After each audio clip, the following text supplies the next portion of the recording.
네, 오늘 우리에게 주시는 하나님의 말씀은 로마서 12장 1절과 2절 말씀입니다. 로마서 12장 1절과 2절 말씀.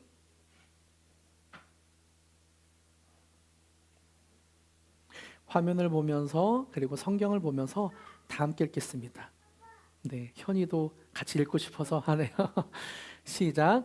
그러므로 형제들아, 내가 하나님의 모든 자비하심으로 너희를 권하노니 너희 몸을 하나님이 기뻐하시는 거룩한 산 제물로 드리라. 이는 너희가 드릴 영적 예배니라. 너희는 이 세대를 본받지 말고 오직 마음을 새롭게 함으로 변화를 받아 하나님의 선하시고 기뻐하시고 온전하신 뜻이 무엇인지 분별하도록 하라. 아멘. 오늘은 드림업 시리즈의 마지막 시간입니다. 벌써 6주가 훌쩍 지나갔는데요. 시간이 참 빠르죠. 여러분 혹시 지난 시간에 계속 들었던 말씀이 기억나시나요? 제목이 이렇게 되었습니다. 첫 주차에 인간은 추구하는 존재입니다. 두 번째 주차, 돈의 뿌리를 찾아서. 세 번째, 인정, 명예와 인간관계. 네 번째 주차, 권력과 자기 주도적인 삶. 5주차, 쾌락과 기쁨 사이에서. 그리고 오늘 인간은 예배하는 존재입니다. 이렇게 어떤 분은 제목이 기억나시는 분도 있겠지만 또 어떤 분은 내용은 잘 기억이 안 나더라도, 제목은 기억이 안 나더라도 그때 그 말씀이 내 마음에 찔렸었어, 그 말씀이 내 이야기 같았어 라는 거 이렇게 기억하시는 분도 있을 것 같아요. 이렇게 6주를 지나며 우리는 우리 마음을 들여다보았죠. 우리의 마음에 어떤 우상이 있는지. 우리는 자연스럽게 삶을 살아간다고 생각했지만 이것이 얼마나 깨어진 마음이었는지를, 우리 마음을 들여다보았습니다. 우리 마음이 왜 그리 허전하고 헛헛했는지, 또 왜 그렇게 다른 사람에게 인정받고 싶었고, 왜 그렇게 돈을 추구하고 돈에 집착했는지, 내 인생을 내 손에 움켜쥐고 통제해야만 내 마음이 안정이 되고, 또 왜 그렇게 즐거움에 집착했는지를 우리는 계속 살펴보았죠. 이런 질문들 끝에 우리는 하나의 결론에 다다르게 됩니다. 우리는 인생을 그냥 살지 않아요. 우리는 그냥 흐르는 대로 사는 존재가 아니라는 거예요. 인간의 마음은 빈 공간이 있고, 그리고 무언가가 반드시 필요한 존재라는 겁니다. 하나님 아니면 우상을 섬기게 되어 있다는 거예요. 칼빈은 이것을 이렇게 표현하죠. 우리 마음은 우상 공장과 같다. 우리의 마음은 매일 무언가를 추구하고 예배하며 살 수밖에 없는 우상 공장과 같습니다. 하나님이 아니면 다른 것을 예배하고 추구하고 살아갑니다. 그렇다면 우리는 하나님을 예배하며 어떻게 살아가야 될까? 하나님을 예배하며 살아간다는 것이 무엇일까? 로마서 12장 1절과 2절에서는 말씀해요. 제가 읽어드릴게요.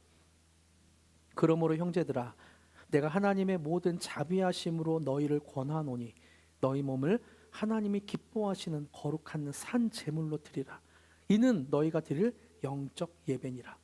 너희는 이 세대를 본받지 말고 오직 마음을 새롭게 함으로 변화를 받아 하나님의 선하시고 기뻐하시고 온전하신 뜻이 무엇인지 분별하도록 하라. 로마서 12장에서는 우리가 드릴 영적 예배가 무엇인지를 말씀하고 있습니다. 그래서 오늘은 이 말씀을 중심으로 지난 5주간의 말씀을 요약하고 정리하고 또 우리가 어떻게 살아가야 할지를 좀 말씀을 나누려고 해요. 여러분, 먼저 지난 5주간에 있었던 말씀을 요약해 드리겠습니다. 인간은 추구하는 존재입니다. 여러분, 지난 5주 동안 우리는 여러 주제를 다뤘죠.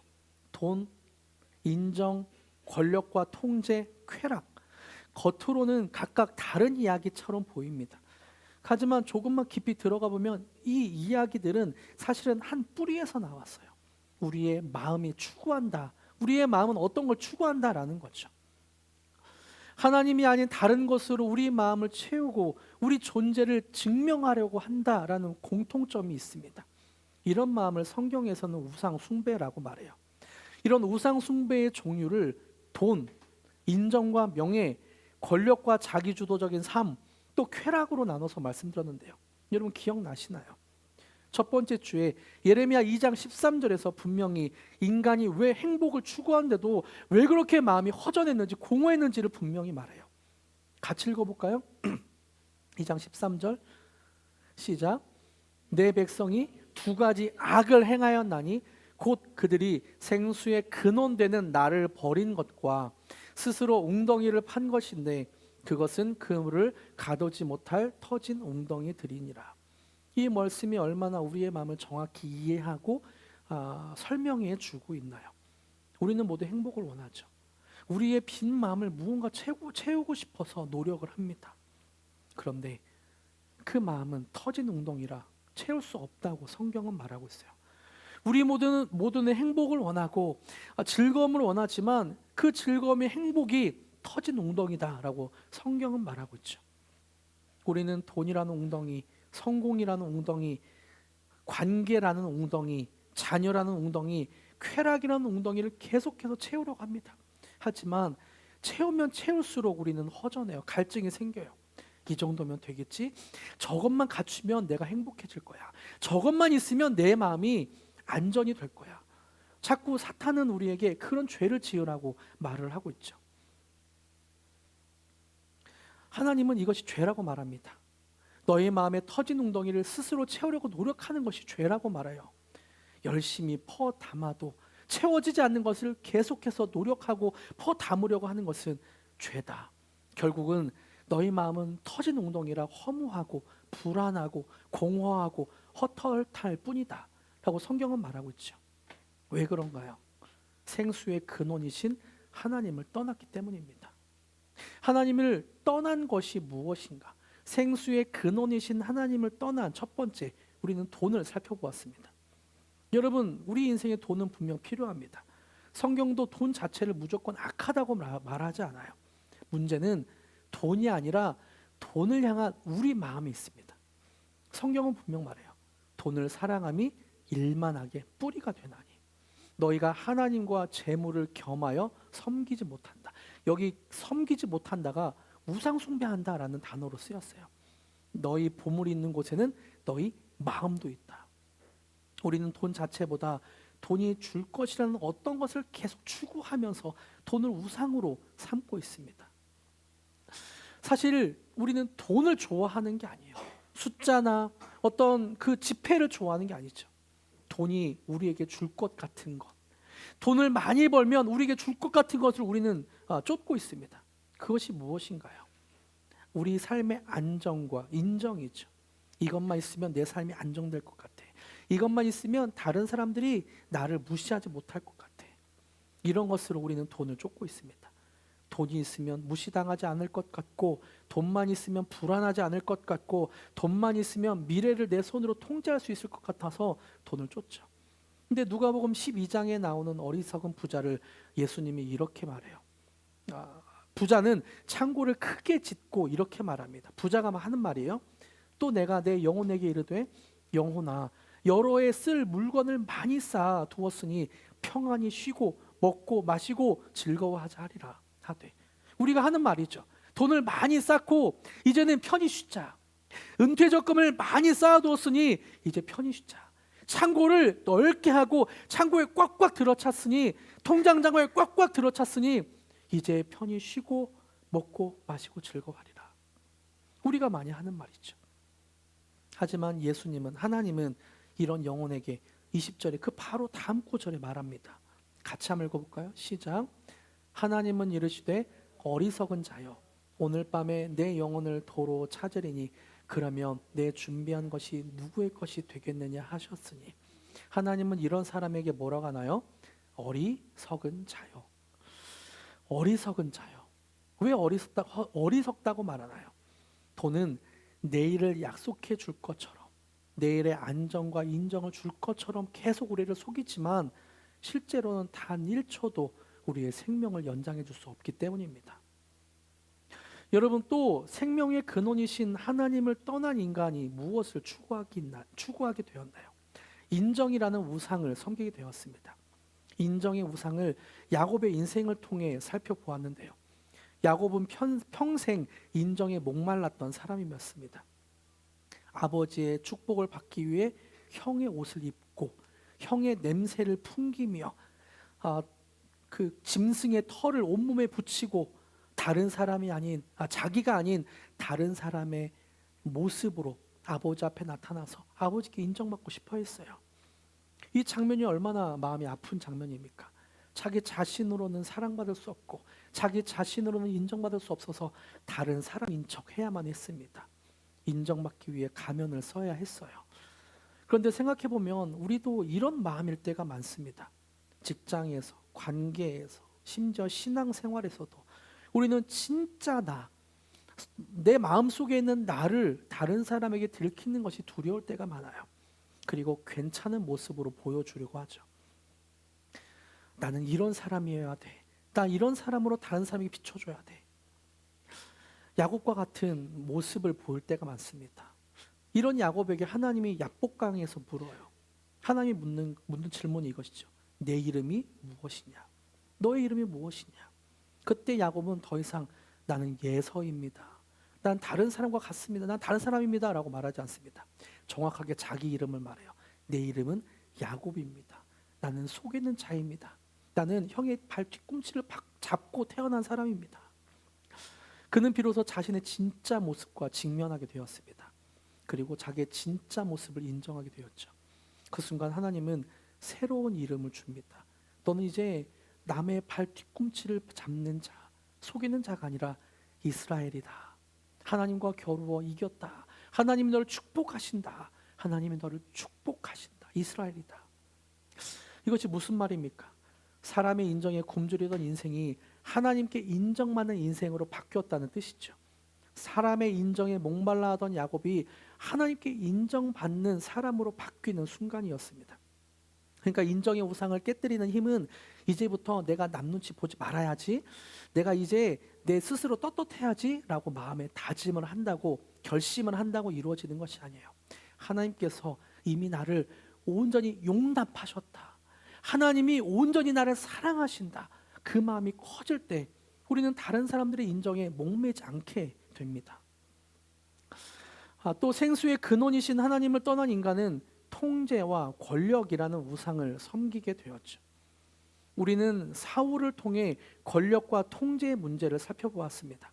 사울은 블레셋의 위협 앞에서 사무엘을 기다리지 못했어요. 백성들이 흩어지는 것을 보자 사울은 불안했고 결국 자신이 직접 번제를 드렸습니다. 겉으로는 남들에게는 종교적인 행동을 하는 것처럼 보이죠. 번제를 드리는 거니까 얼마나 거룩해 보여요. 하지만 그 중심에는 하나님이 중심이 아니라, 하나님이 신뢰가 아니라 자기가 그 중심에 있었어요. 자기의 권력을 놓지 않고 싶어서, 자기가 통제하고 싶어서 번제를 드린 거죠. 불안하니까 자기가 붙들고 싶었던 겁니다. 자기가 통제하고 싶었던 거예요. 그리고 사울은 변명합니다. 부득이하여. 어쩔 수 없었습니다. 부득이하여. 이 말이 참 익숙하지 않습니까? 상황이 이래서요. 제가 안 하면 안 될 것 같아서요. 지금은 어쩔 수 없어요. 부득이하여.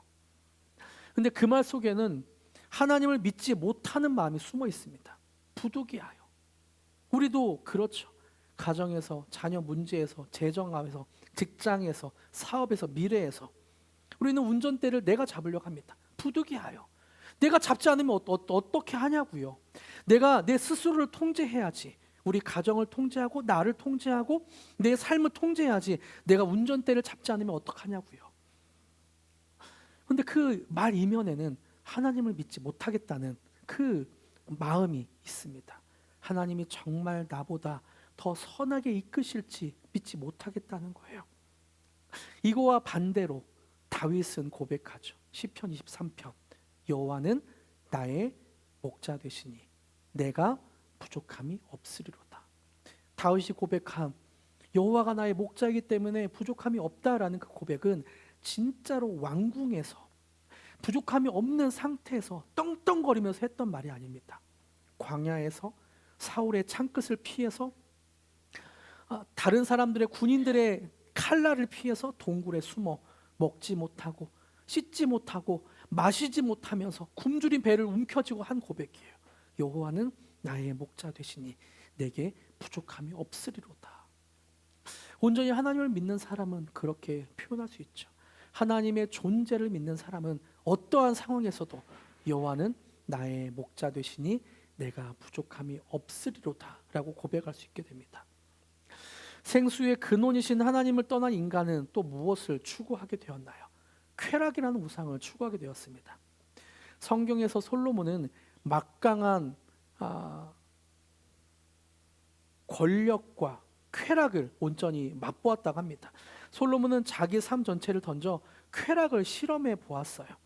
웃음, 오락, 술, 건축, 수많은 여인들, 재물, 권세 등등 눈에 원하는 것을 다 하면서 그렇게 쾌락을 즐겼습니다. 근데 솔로몬이 마지막 내린 결론이 전도서 2장 1절과 2절이에요. 같이 읽어볼까요? 솔로몬이 그 쾌락 끝에 한 고백이 무엇인지. 시작.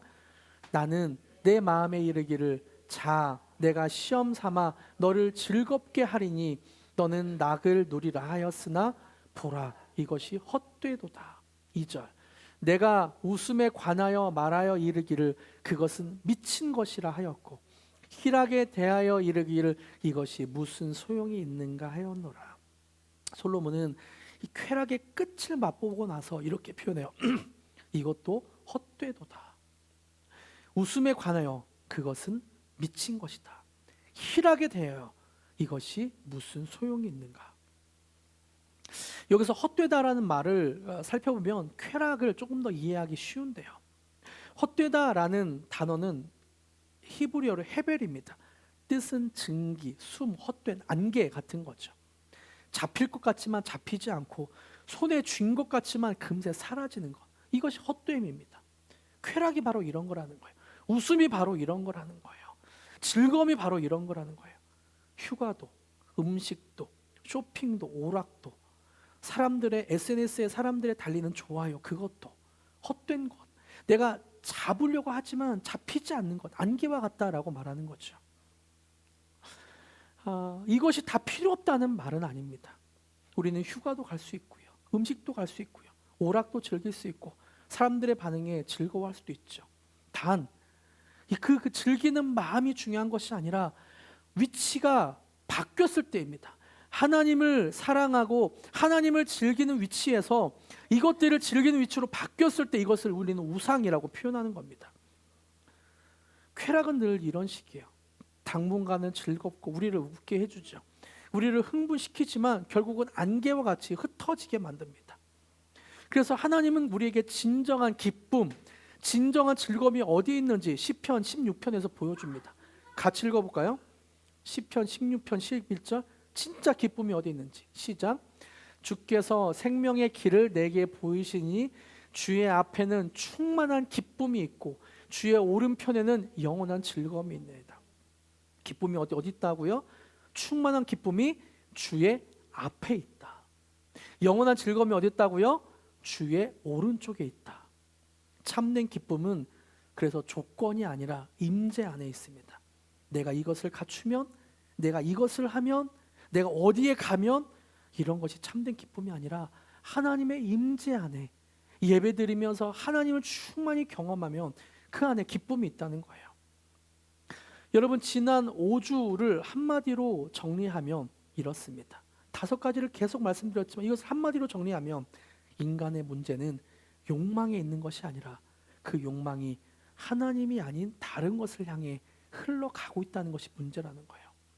인간은 하나님이 아닌 다른 것을 예배하며 즐길 때, 하나님이 아닌 다른 것을 꽉 붙잡고 예배할 때 문제가 된다는 거죠. 돈, 인정, 권력, 쾌락, 이것들은 다 결국 예배의 대상이 되어버릴 수 있습니다. 그래서 문제는 예배를 하느냐 아니냐가 아니에요. 예배를 하느냐 마느냐가 아닙니다. 문제는 누구를 예배하느냐입니다. 우리는 누구를 예배하고 있습니까? 이제 바울은 이런 문제의 답을 로마서 12장 1절에서 제시해요. 누구를 예배해야 되는가라고 말합니다. 같이 읽어볼까요? 시작. 그러므로 형제들아 내가 하나님의 모든 자비하심으로 너희를 권하노니 너희 몸을 하나님이 기뻐하시는 거룩한 산 제물로 드리라. 이는 너희가 드릴 영적 예배니라. 바울은 우리가 드릴 영적 예배를 말하죠. 우리가 드릴 영적 예배가 무엇인가요? 하나님의 모든 자비하심으로 너희를 권하노니 너희 몸을 하나님이 기뻐하시는 거룩한 산 제물로 드리는 것. 이것이 영적 예배라는 거예요. 저는 이 말씀에서 가장 먼저 눈에 들어오는 단어가 하나님의 모든 자비하심으로입니다. 하나님의 모든 자비하심으로. 바울은 여러분 우리에게 로마에 있는 성도들에게 너희 정신 차려. 너 어떻게 하나님 예배하지 않아? 너희 똑바로 생각해. 예배해. 정신 차려. 깨어 있어. 헌신해. 라고 말하고 있잖아요. 하나님은 바울은 모든 자비하심으로 너에게 권한다. 예배 때 우리가 추구해야 될 것이 무엇인지를 보여주고 있죠. 이것이 중요합니다. 왜냐하면 참된 예배는 억지로 시작되지 않기 때문이에요. 죄책감이나 강압으로 예배는 시작되지 않습니다. 강압으로 우리는 예배드릴 수 없어요. 하나님의 선하심, 하나님의 완전하심 앞에 그렇게 나아갈 때 우리는 예배드릴 수 있게 됩니다. 참된 예배는 하나님의 자비를 맛본 사람이 하나님을 찬양하고 하나님의 말씀을 갈망하고 하나님께 기도드리는 것, 이것이 바로 예배라는 거죠. 그래서 여러분, 예배는 궁극적으로 회심한 사람만 참여할 수 있습니다. 예배는 궁극적으로 하나님을 알고 예수 그리스도를 믿는 사람만 참여할 수 있어요. 하지만 그럼에도 불구하고 예수님을 모르는 사람도 예배 시간에 올 수 있죠. 그렇게 하는 이유는 그들도 예수님을 그 시간을 통해 만날 수 있기 때문에 그렇게 하는 거예요. 여러분, 지난 5주 동안 우리가 확인한 것은 우리는 계속해서 하나님 말고 다른 것을 붙들었다는 것이었습니다. 돈을 의지했고 사람의 인정을 갈망했고 내가 내 삶을 통제해야 된다고 생각했고 즐거움 속에서 우리 마음의 공허감을 채워야 된다, 공허함을 메우려고 했다는 것을 살펴보았습니다. 그런데 그런 우리를 하나님이 버리셨나요? 우리가 내가 이런 것들이 우상 숭배했구나, 내가 이것이 잘못됐구나 라고 생각됐을 때 하나님은 우리를 채찍을 때리시고 우리를 하나님이 버리셨나요? 그것이 아니죠. 우리가 하나님을 외면할 때에도 하나님은 우리를 포기하지 않으셨습니다. 제가 유튜브에서 봤는데요, 하나님과 우리가 손을 잡는 것이 이렇다고 표현하더라고요. 손을 잡으면 이렇게 잡는 게 아니라 이렇게 잡는 거예요. 이렇게 잡으면 한 사람이 놓으면 떼어져요. 그런데 하나님과 우리는 이렇게 손을 잡고 있다고 합니다. 그래서 때로 우리는 돈에 너무 크게 보이고 명예나 인정이나 권력이 너무 크게 보여서 하나님을 때로 놓을 때가 있다는 거예요. 그래도 하나님은 우리를 꽉 붙들고 있대요. 우리는 하나님을 놔도 하나님은 우리를 꽉 붙들고 있습니다. 그래서 우리가 정신 차리고 다시 하나님 그랬군요, 하나님의 자비하심, 하나님의 은혜가 이거군요 라고 손을 잡으면 언제나 그 자리에 계셨다라고 표현을 하더라고요. 네, 맞습니다. 하나님은 우리가 잘해서 우리를 구원한 것이 아닙니다. 하나님은 우리가 자격이 있어서 무언가를 열심히 해서 우리를 구원한 것이 아니에요. 죄인된 상태 그대로 죄와 허물 중에 있을 때에도 우리를 구원하셨습니다. 그러니까 예배는 하나님 제가 이제 잘해보겠습니다, 하나님 내가 이렇게 해보겠습니다 라고 다짐하는 시간이 아닙니다. 예배는 하나님 내가 이런 죄인이 하나님의 사랑을 또 받게 되었군요. 하나님 내가 이렇게 정말 염치가 없는 죄인이 하나님 앞에 또 나와 하나님의 사랑을 받게 되었군요. 그래서 이제 제 삶을 주님께 드립니다. 앞으로 일주일의 삶을 주님께 드립니다. 이것이 진정한 영적 예배라는 거죠. 이렇게 고백한 사람들의 예배를 로마서 12장 1절 후반부에 분명히 말해요. 같이 읽어볼까요? 시작. 그러므로 형제들아 내가 하나님의 1절 그러므로 형제들아 내가 하나님의 모든 자비하심으로 너희를 권하노니 너희 몸을 하나님이 기뻐하시는 거룩한 산 제물로 드리라. 이는 너희가 드릴 영적 예배라. 진짜 예배는 무엇인가? 하나님의 자비하심을 경험을 하고 그래서 나의 몸을 거룩한 산 제물로 드리는 것, 이것이 진짜 예배라는 거죠. 그래서 예배는 단지 주일에 1시간 앉아 있는 시간이 예배가 아닙니다. 우리의 삶 전체를 예수님께 드리는 것, 우리의 삶 전체를 예수님을 따라가겠다고 하는 것, 이것이 영적 예배라는 거죠. 그럼 우리는 영적 예배를 어떻게 드릴 수 있을까? 2절에서 말씀하고 있습니다. 2절을 같이 읽어볼까요? 시작.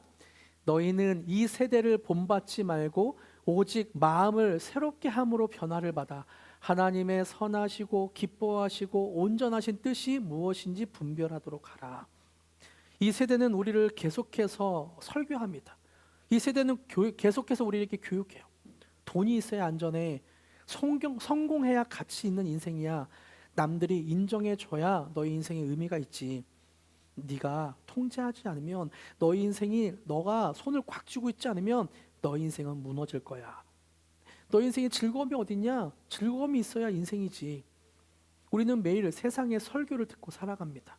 아무 생각 없이 두면 자연스럽게 그 세대를 본받게 돼요. 근데 바울은 말하죠. 2절에 너희는 이 세대를 본받지 말고, 이 세대를 본받지 말아라. 그리고 어떻게 하라고 하나요? 마음을 새롭게 함으로 변화를 받아. 이 세대, 이 세상이 말하는 말을 본받지 말고 마음을 새롭게 함으로 변화를 받아라 라고 말하고 있습니다. 중요한 건 이 변화가 겉모습만 좀 바꾸는 수준이 아니라는 겁니다. 마음이 완전히 새로워져야 된다는 거예요. 왜냐하면 우상은 행동의 문제가 아니라 마음의 문제이기 때문입니다. 마음의 문제. 겉으로는 돈을 덜 써도 마음이 돈을 하나님처럼 붙들고 있으면 여전히 돈의 종입니다. 사람들 앞에서 겸손한 척해도 마음 깊은 곳이 인정에 굶주려 있으면 여전히 사람의 종이에요. 사람들 앞에 내가 말로는 내 인생 잘 모르겠어요 라고 말을 해도 그 속에서는 내가 꽉 통제하고 있으면 그것은 통제의 우상을 섬기고 있는 것입니다. 그래서 우리 마음이 새로워져야 돼요. 무엇으로요? 우리의 마음이 무엇으로 새로워져야 될까요? 복음으로요. 예수님으로 새로워져야 된다는 거죠. 팀 켈러 목사님은 그래서 우상이란 없앨 수 없고 단지 대체될 수 있을 뿐이다라고 말했습니다. 우상은, 우리 마음에 있는 우상은 없앨 수 없고 단지 더 아름다우신 분, 더 위대하신 분, 더 능력이 많으시며 전지전능하신 분으로 대체될 수 있을 뿐입니다. 우상을 우리 힘으로 해결할 수 없어요. 만약 우리가 할 수 있다면 예수님의 십자가가 의미가 없어지죠. 돈 사랑하지 말아야지, 인정에 흔들리지 말아야지, 권력을 내가 내려놓아야지, 그렇게 결심한다고 해서 된다면, 다짐한다고 해서 된다면 예수님의 십자가는 의미가 없습니다. 근데 노력으로 다 되니까 뭐가 필요해요? 우리는 우리 안에 있는 우상을 해결할 수 없어요. 그래서 우리는 예수님이 필요합니다. 예수님이 필요해요. 그래서 고백해야 돼요. 예수님, 나는 어쩔 수 없는 죄인입니다. 돈을 사랑하지 않으려고 하지만 내 마음은 여전히 돈을 우상으로 섬기고 있습니다. 내 마음은 여전히 사람들의 인정을 목말라 하고 있습니다. 예수님, 내 마음은 여전히 내 삶의 주인이 나라고 인식하고 있습니다. 내 인생에 예수님이 필요합니다. 더 아름다우신 예수님, 돈보다도 우리를 더 윤택하게 풍요롭게 하실 예수님, 사람들의 인정이 아니라 나를 완전히 용납하신 예수님, 내 인생을 내가 통제하고 꽉 틀어주는 것이 아니라 내 인생의 선한 목자가 되셔서 나를 쉴만한 풀밭과 풍요로운 물가로 나를 인도하시는 예수님, 예수님은 나의 선한 목자입니다. 그 예수님을 고백할 때 우리의 마음의 우상들이 깨어지기 시작한다는 거예요. 그래서 우리 마음속에 예수님이 더 크고 아름다워지셔야 됩니다. 십자가의 사랑이 더 선명해져야 돼요. 그럴 때 돈이 조금씩 제자리를 찾아가게 됩니다.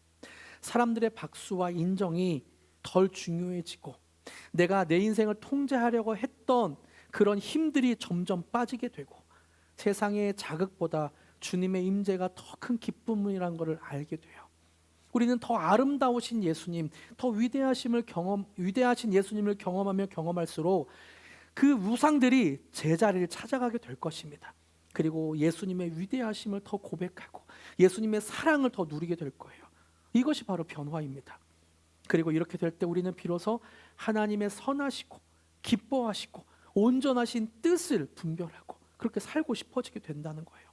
이것이 우리가 드릴 영적 예배입니다. 우리가 드릴 영적 예배는 일주일 1시간 여기서 드리는 예배를 넘어섭니다. 일주일 살아가는 동안 내내 하나님의 선하시고 온전하시고 기뻐하신 뜻이 우리의 삶에 이루어질 수 있도록 예수님, 난 예수님이 필요합니다. 예수님 없이는 난 한순간도 살 수가 없는 존재입니다. 라고 하는 것.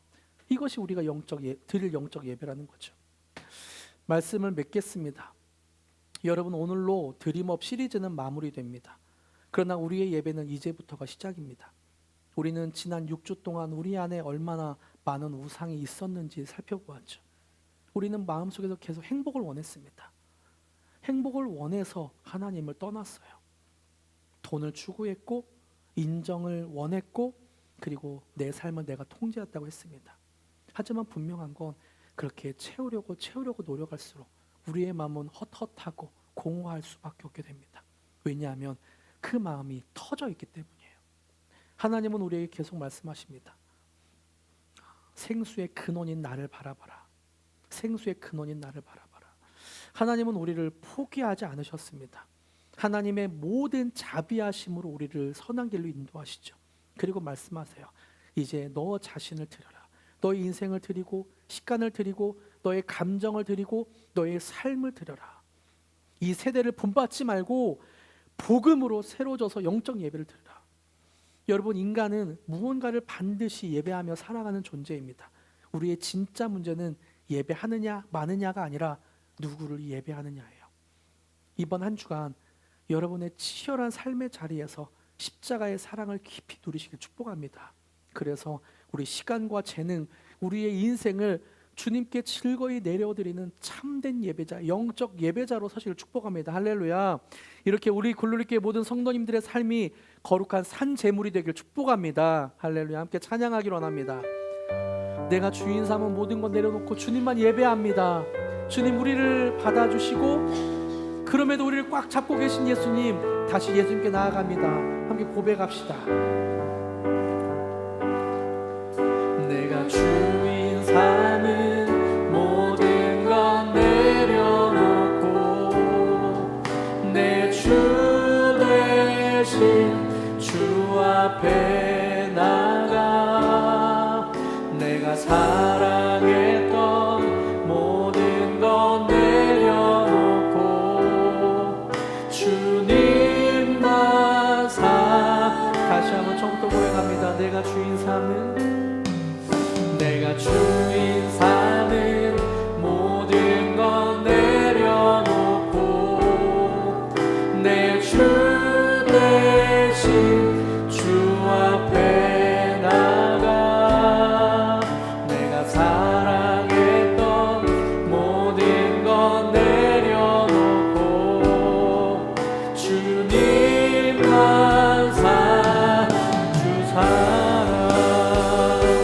주 사랑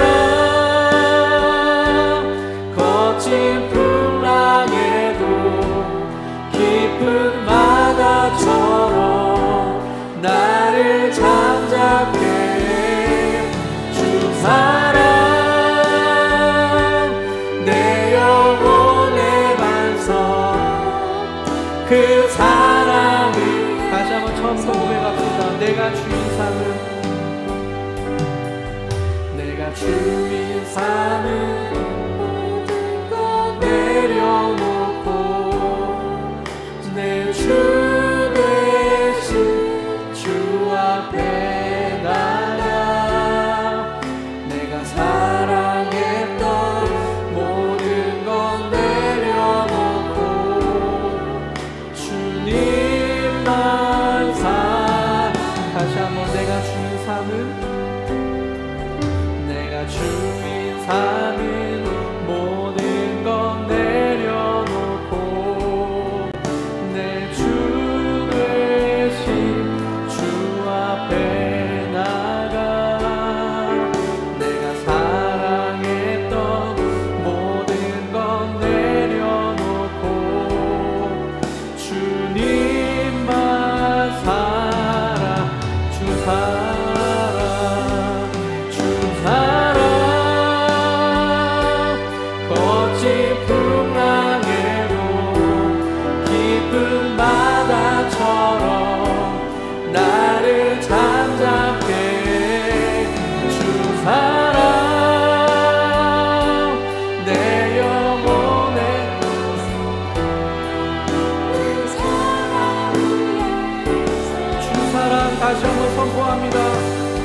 예수님의 아름다움을 바라봅시다.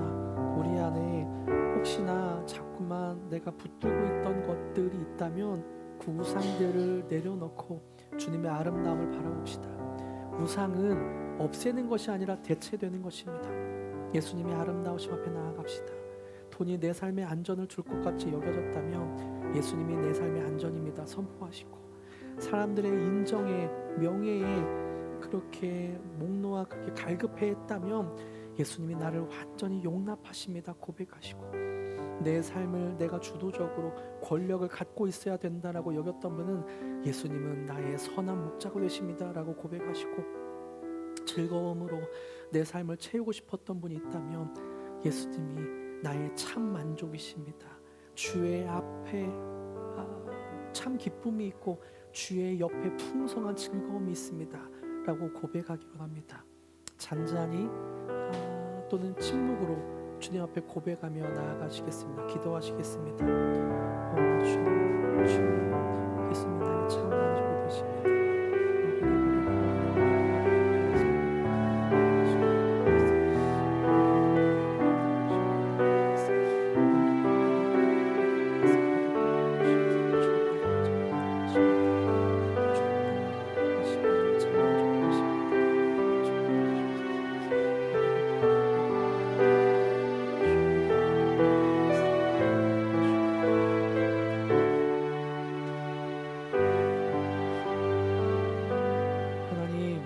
평생 터진 웅덩이를 파며 돈과 인정, 통제와 쾌락을 예배하던 우상 공장 같은 제 마음을 주님께 올려드립니다.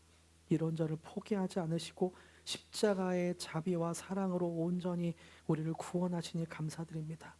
이제는 억지스러운 결심과 내 노력이나 힘이 아니라 나를 위해 생명을 내어주신 그 예수님의 아름다우신 은혜와 그 아름다우신 사랑 앞에 우리가 압도되게 하여 주시옵소서.